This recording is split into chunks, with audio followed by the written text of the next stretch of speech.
Arts and Culture meeting. Today is Tuesday, November 1st, 2022. I detect a quorum and I am prepared to move forward with our meeting. Thank you all so very much for being here.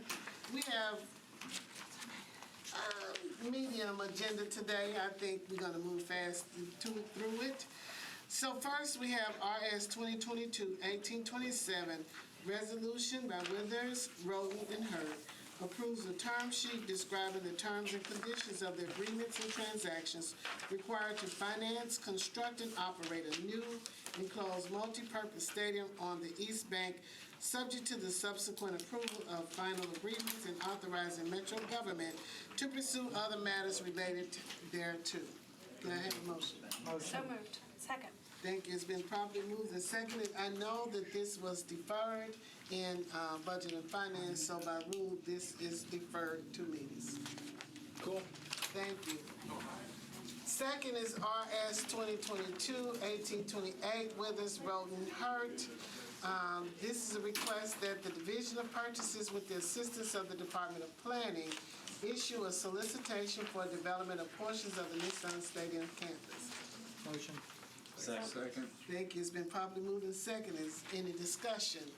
There is a proposed amendment by me, and that basically is just ensuring that the 20% for minority contractors and participants in this resolution is adhered to, and it is stated in the contract, or making a formal resolution for it to be codified. Councilman Bradford. Was this not also deferred in Budget Finance? Was it? This was also deferred? I thought we had processed it, I'm sorry. It also was deferred. But this was one meeting? Yeah. I think this was deferred one meeting. One meeting as opposed to 2. Okay. Yes, Councilman Mendez. Thanks for giving me a chance to talk. This was deferred by both Planning and Zoning and Budget and Finance for one meeting. And I just, for everybody and for people watching, this is one of the 3 pieces of legislation related to the stadium. The East Bank Stadium Committee has been meeting. We've got 11 more meetings scheduled. The schedule's on everybody's desk and online. There's the website that we've got for the East Bank Stadium Committee has gathered all the documents from the existing stadium, all the proposed legislation, the 2017 facilities report, the new facilities report that we got yesterday. I think we're endeavoring to have everything imaginable related to the East Bank on that website. And so please take advantage of it. And then the other thing I want to mention on behalf of the committee is all questions from council members are going to be collected and once a week delivered to the administration for as long as this process lasts. The administration has committed to answering the questions so the council office can post them once a week also. And so anybody who's got questions about any of the legislation related to the East Bank Stadium can get those questions to Daniel Godin in the council office, and they'll get answered once a week. And then finally, I've had some conversations with Mr. Jameson about possibly offering an amendment to this one at the next meeting. And the amendment, not drafted yet, but it would make very, very, very clear that if the council agrees to issue this RFP, that it doesn't mean anything about approving or not approving a term sheet ultimately, that nobody in the administration is ever going to show us a video and say, oh, you approved the RFP, therefore you're already halfway down the road on the term sheet. And that'll leave us the opportunity to process for another couple weeks and think about whether the RFP is a good idea while we're still thinking about the term sheet, or whether we wanted to wait. But either way, I think I'm going to take Mr. Jameson up on the suggestion and try to come up with an amendment that would make super duper clear that if we let the RFP go forward, that it doesn't mean anything really one way or the other about whether we'll ultimately support the term sheet. So thank you for letting me speak. Thank you very much for that information. Any other questions or comments for Chairman Mendez? Okay, thank you. Any questions or comments in regards to the resolutions? I guess my question would be, was the intent, just in the sequence of committee meetings, the other one is deferred 2 meetings. Is there a reason this one is only deferred 1? Would the preference be for it to likewise be deferred 2, or? Well, so I'll tell you the administration's thoughts, and then Mr. Jameson can tell me if I don't say it right. I think the view is that in order to get final documents, which will be, I don't know, a half a foot thick on the East Bank Stadium, they really need a development partner in place. They don't really have any idea where parking is going to go, how big a garage would be, where it would be placed. And that's just one example of they feel like there's a party missing from the table without any real estate development person there. And so they would like us to think hard about letting that go and get approved at the next meeting. Meanwhile, on the term sheet, I think it's, hopefully it's pretty clear that the majority of the council isn't going to feel like approving the term sheet before the 5 public meetings the East Bank Stadium Committee has set have happened, and so that'll take us at least into mid-December, and so that's why there's a difference of approach on the two. And if I may, Chair. Sure.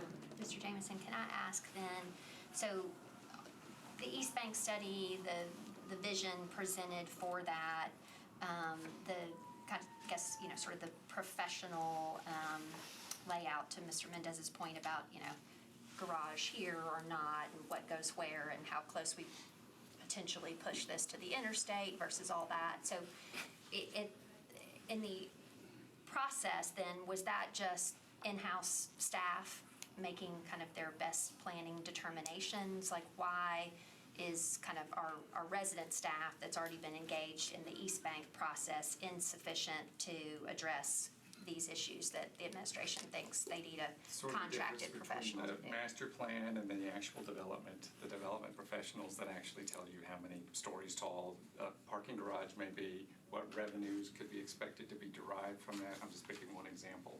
That is typically the venue of development professionals, the vendor that we would hopefully partner with through an RFQ that can get you very specific estimations of what the revenues will be. Then we can fill in the blanks that you still need to make final decisions. And our staff, though, doesn't have the ability to do that. I mean, just respectfully, because I think Lucy Kemp would tell you that they don't. That's not their particular realm. What the dirt is, what the zoning should be, what the actual layout can be, that is completely within planning's purview. What the revenues would be and what the actual development should be on top of that, I think is going to be more in the line of I appreciate that. I perceive those to be inextricably linked with each other, and anybody who does either should understand both. But I'll take your opinion on that into account. Thank you very much. Any other questions?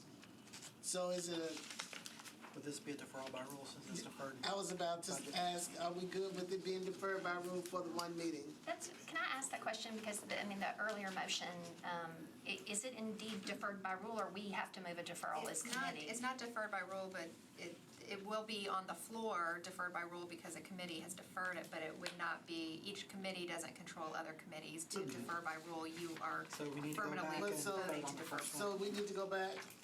Yeah, I apologize, I just received a piece of paper. Okay, looking so at it. since we already have this one, open, let's just Make a go ahead and motion make to it. defer 1 minute. Second. It's been properly moved and seconded. All in favor? Aye. Any opposed? Thank you very much. And we're gonna go back and take up the first resolution. Motion to defer 2 meetings. Second.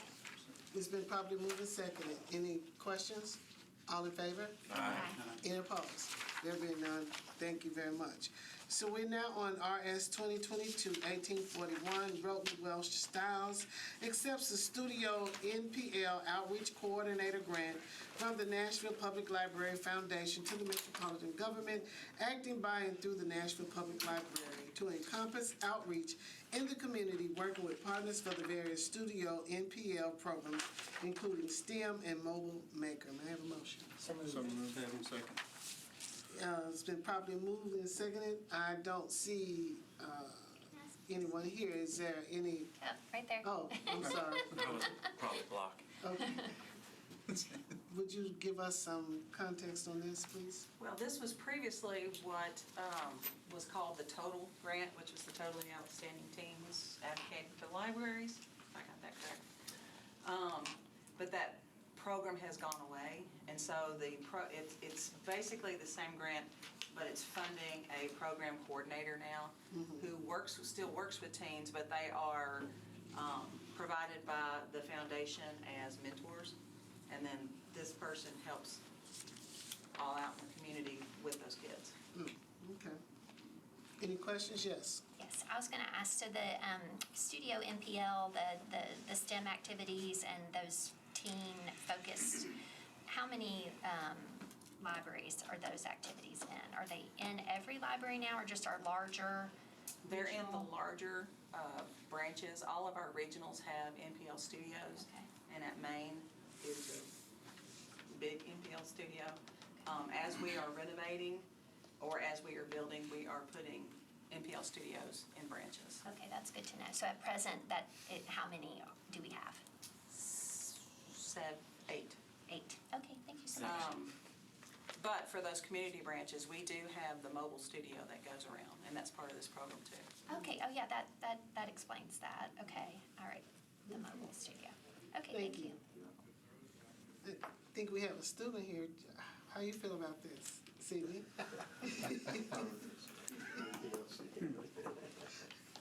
Well, thank you all very much. All in favor? Aye. Any opposed? Thank you. Glad you got to see me twice. I know.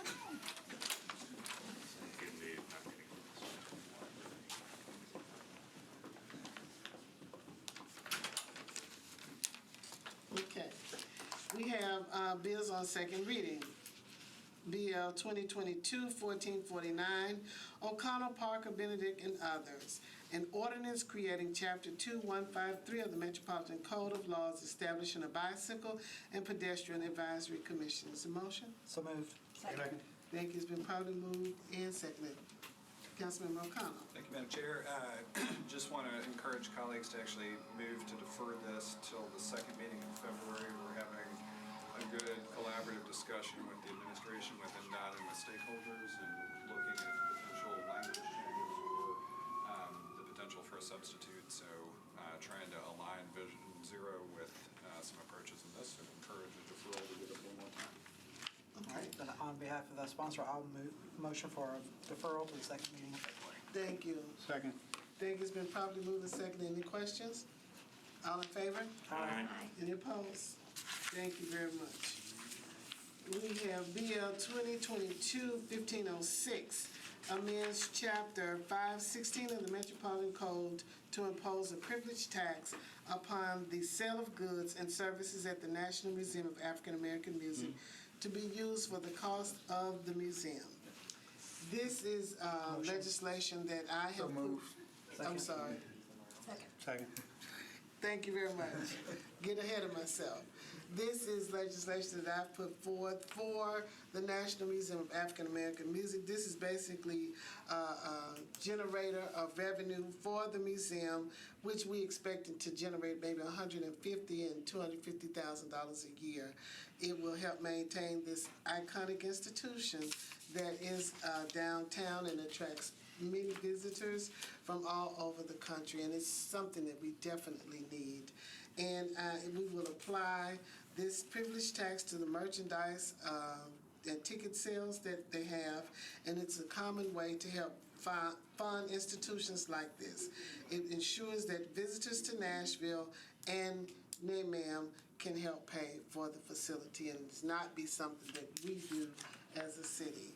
And the fee will show up on the patron's receipt as an NAMAM privilege tax. And it will greatly help the museum as it continues to gain momentum and stabilize itself in spite of the challenges that it has faced during this pandemic. So I would definitely appreciate the support of this legislation. Yes. Just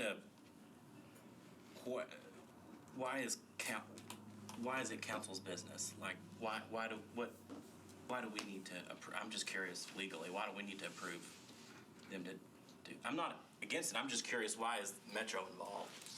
I guess because Is of it the a state tax? Yeah, or- it's a state authorized tax. The state has created enabling legislation to allow Perfect. us Okay. to create this tax. And we have to vote on it, and we have to, one thing that's, I think, noteworthy is that it has to pass 2 readings with 2/3 vote, so. And so, since it's a tax, does it go to the state and then to us, and then we disperse monthly? Is that, I mean, I guess, is that how it's, as a privilege It's tax? my understanding it's gonna go straight to the museum, and they're gonna be able to. Right, but I mean, when that consumer is paying for something, is it gonna be collected as sales tax Yes. is, and then remitted to the state each month, and then we pass it back through? Yes, kind of like in the hotel tax where you see on your receipt that you've Yeah. got hotel tax for this or tax for that, or Yeah. it'll just show up on the receipt as a privilege tax for a name ma'am. I think what Councilmember Young is trying to understand is the mechanism about once the person pays that tax, where does it go from there, and how does it eventually make it back to the museum? Am I understanding? Right, it sounds like it's gonna pass through the state, then Metro, and then to them, and I just don't understand why they just, why is a surcharge just not I don't understand why Metro's involved, is what I'm trying to figure out. Well, I just assume, I don't know either. Yeah, Just the fact that the state, before the state would approve something like this, the local government has to approve it in order for them to make sure that it is done. Yep. So I can go back to the legislation itself and, No, Well, Ms. that's Darby, fine. could you kind of shine some light? I don't, so typically with the sales tax, the merchant would collect that sales tax and remit it to the state, and then it gets remitted back to the metropolitan government and goes into our coffers to spend. Right. With the hotel tax, the merchant collects that hotel tax and then remits that to the city, to Right. Metro. I'm not sure if this gets remitted to the state or whether it gets remitted to the city, but presumably it would get remitted and then dispersed. well, this says that the funds received from the privilege tax are held in a separate fund and are being used exclusively paying some of the costs to operate the museum. So Correct, I guess, I'm assuming that, as you said, that it will go back to the state and then eventually come back too, because it had to pass the Senate and the House in order for us to Right. bring it to the local government. and so I guess my question is though, does the money automatically flow back to the museum, or is Metro acting as trustee of this money? No, Okay. we're not going to act as trustee of the money. We're just locally approving it in order for the state to dispense the money to the museum, because it's a local Yeah. entity. Based on what's being said. I'm not against it, I'm just trying to understand why Metro's even involved at all. I don't why does the museum not just add a surcharge on their sale, and boom, then they get their money instant? I guess because it's a public use and it's Okay. a local public And I use don't, okay, facility. gotcha. Okay. Any other questions, comments? Yes. I do have a quick question. So, per state law, what is the, kind of the stipulations on that? So operating costs, great, want to support the good work of the museum, but, I mean, is there a very particular kind of, is that standard to the state enabling legislation, or with each one of these that passes, is it very prescriptive and specific what it can be spent on? Like, how many other museums or entities in Nashville also have like a privilege tax like this? And is it specific to each time there's a request, right? It passes at the state, so we could support NAM or others, or is it specific to the enabling legislation, what you can Well, do with it? I did ask that question, something similar to it, and basically what they said is that it is something that's done particularly for entities like this, but it has to have some type of historical significance or attraction for citizens, visitors, tourism, and it had to have some type of cultural, typically some kind of cultural significance as well in order to do it. And it's not common that they do it, but it is something that has and can be done. I think, what's the place in Jackson? I can't think of it, but I think that was one of the examples that was given to me, that they will do it for a tourist site such as this. Okay, I appreciate that. Casey 'cause- Jones Museum. Casey Jones. Okay, because I think Councilman Young's, it's kind of like, okay, well, you could increase your ticket price by $1 and garner the same amount, and I just wondered to what extent the state or we then constrain how NAM can spend this money, or any other entity that would enter into this, like, I think that their constraint would be to spend it on operating expenses. Okay. And they may be able to use it as security for some type of financing transaction. Okay, I appreciate that. We've all got cultural institutions in our districts, just trying to understand it at a macro level. Thank you so much. All in favor? Aye. Any opposed? Thank you very much.